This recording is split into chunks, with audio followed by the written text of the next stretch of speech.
हमारे इस YouTube channel में आपका बहुत बहुत स्वागत है।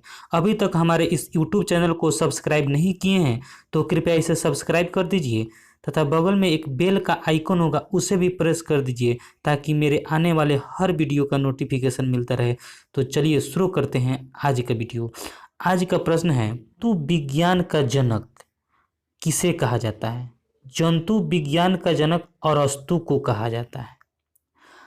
उसके बाद है, पादप विज्ञान का जनक थियोफ्रेटस को कहा जाता है। पादप विज्ञान का जनक थियोफ्रेटस कहा जाता है। यानी इसका पादप विज्ञान होता है फादर ऑफ बोटनी। क्या होता है? Father of botany. Father of botany को क्या कहा जाता है? पादप विज्ञान, बोटनी। ठीक है। उसके बाद नेक्स्ट प्रश्न है, चिकित्सा शास्त्र का जनक किसे कहा जाता है? हिपोक्रेटस। हिपोक्रेटस को चिकित्सा शास्त्र का जनक कहा जाता है। नेक्स्ट प्रश्न है, कोशिका का खोज किसने किया था? रॉबर्ट हुक ने कोशिका का खोज किया। नेक्स्ट प्रश्न है, कोशिका सिद्धांत का खोज किसने किया? तो स्लाइडेन एवं स्वान ने। स्लाइडेन एवं स्वान ने कोशिका के सिद्धांत का खोज किया। नेक्स्ट प्रश्न है, केंद्रक का खोज किसने किया? तो रॉबर्ट ब्राउन ने केंद्रक का खोज किया। रॉबर्ट ब्राउन ने केंद्रक का खोज किया। नेक्स्ट प्रश्न है, उत्परिवर्तन का खोज किसने किया? तो ब्रिज ने। उत्परिवर्तन का खोज ब्रिज ने किया था।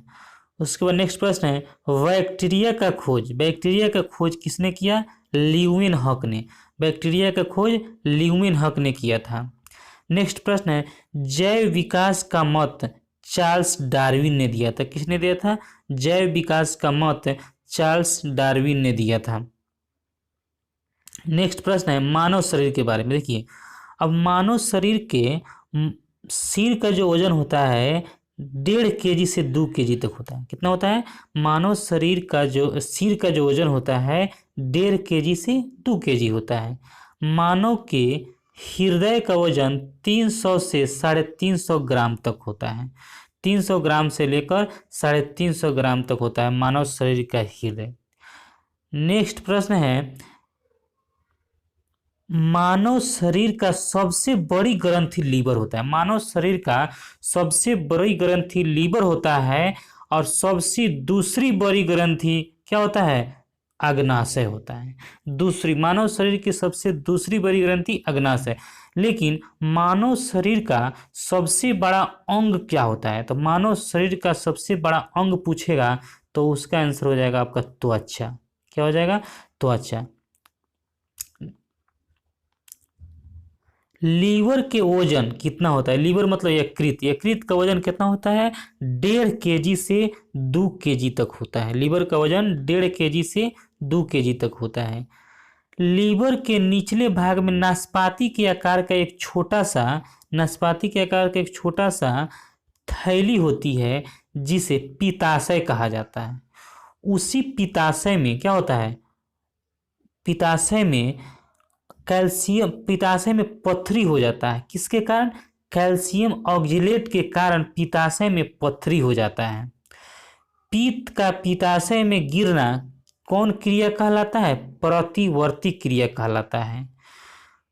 पित्त कैसा होता है? पित्त पीले हरे रंग का एक क्षारीय द्रव होता है जिसका पीएच मान 7.7 होता है। पित्त जो है पीले हरे रंग का एक क्षारीय द्रव होता है जिसका पीएच मान 7.7 होता है। देखिए, जिसका पीएच मान 0 से 7 हो उसको बोला जाता है अम्लीय। क्या बोला जाता है? अम्लीय बोला जाता है। और जिसका पीएच मान 7 हो उसको बोला जाता है उदासीन। क्या बोला जाता है? उदासीन। और जिसका पीएच मान 7 से अधिक हो उसको बोला जाता है क्षारीय। ठीक है।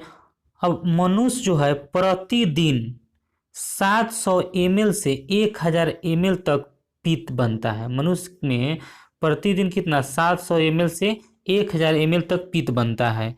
पित्त जो है वासा का इमल्सीकरण करता है। पित्त किसका इमल्सीकरण करता है? वासा का।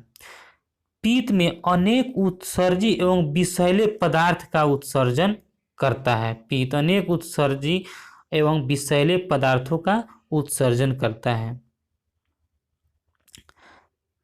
यकृत कोशिका के रुधिर से बिलिरुबिन लेना बंद कर देता है तो यह रुधिर द्वारा पूरे संपूर्ण शरीर में फैल जाता है, जिसे पीलिया कहा जाता है, जिसे पीलिया रोग हो जाता है। जैसे कि बिलिरुबिन लेना बंद कर देता है तो क्या हो जाता है, पूरे शरीर में फैल जाता है, जिसे पीलिया कहा जाता है।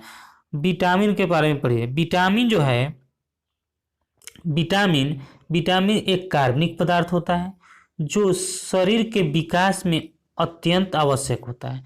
विटामिन जो है एक कार्बनिक पदार्थ शरीर के विकास के लिए अत्यंत आवश्यक है। विटामिन बी और विटामिन सी जल में घुलनशील होता है, लेकिन विटामिन ए, डी और ई और के वसा में घुलनशील होता है। ठीक है, विटामिन बी और सी जल में घुलनशील होता है, लेकिन विटामिन ए, डी, ई और के वसा में घुलनशील होता है। विटामिन का खोज किसने किया था? फंक ने किया था। विटामिन का खोज फंक ने किया था, लेकिन विटामिन ए का खोज मैकुलन ने, विटामिन बी का भी खोज मैकुलन ने किया था। विटामिन सी का हॉलकॉट और विटामिन डी का हॉपकिंस ने किया था। विटामिन डी का खोज हॉपकिंस ने किया था। विटामिन ए के बारे में समझिए। विटामिन ए का रासायनिक नाम रेटिनॉल होता है। यह दूध में, मक्खन, घी इत्यादि में पाया जाता है। इसकी कमी से रतौंधी होता है। विटामिन ए की कमी से कौन रोग हो जाता है? रतौंधी हो जाता है। और विटामिन ए का रासायनिक नाम, विटामिन ए का दूसरा एक रासायनिक नाम होता है जिसको एक्सेरोफाइटोल भी कहा जाता है। विटामिन ए का दूसरा रासायनिक नाम एक्सेरोफाइटोल, और विटामिन ए का रासायनिक नाम रेटिनॉल तो होता है। इसके कमी से कौन सा रोग होता है? रतौंधी हो जाता है। नेक्स्ट प्रश्न है, मान लेते हैं विटामिन बी1 का रासायनिक नाम क्या है? तो विटामिन बी1 का रासायनिक नाम थायमिन होता है। इसका मुख्य स्रोत चावल और गेहूं होता है। ठीक है, नेक्स्ट है बी2। विटामिन बी2 का रासायनिक नाम राइबोफ्लोविन होता है। विटामिन बी2 का रासायनिक नाम राइबोफ्लोविन। इसकी कमी से ओठ जो होता है ना, ओठ, जीवा, त्वचा में रूखापन आ जाता है। विटामिन बी6 का रासायनिक नाम पैराडॉक्सिन होता है। इसकी कमी से शरीर में रुकावट आ जाता है तथा एनीमिया हो जाता है। यह विटामिन हरी सब्जी, मांस, कलेजी में पाया जाता है।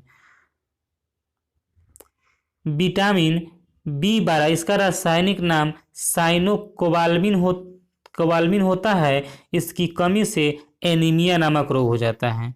अब विटामिन सी का रासायनिक नाम एस्कॉर्बिक एसिड होता है। अगर ये मेरी वीडियो पसंद आए तो इसे सब्सक्राइब करिएगा, लाइक करिएगा तथा दोस्तों के साथ भी शेयर करिएगा। जय हिंद, जय भारत।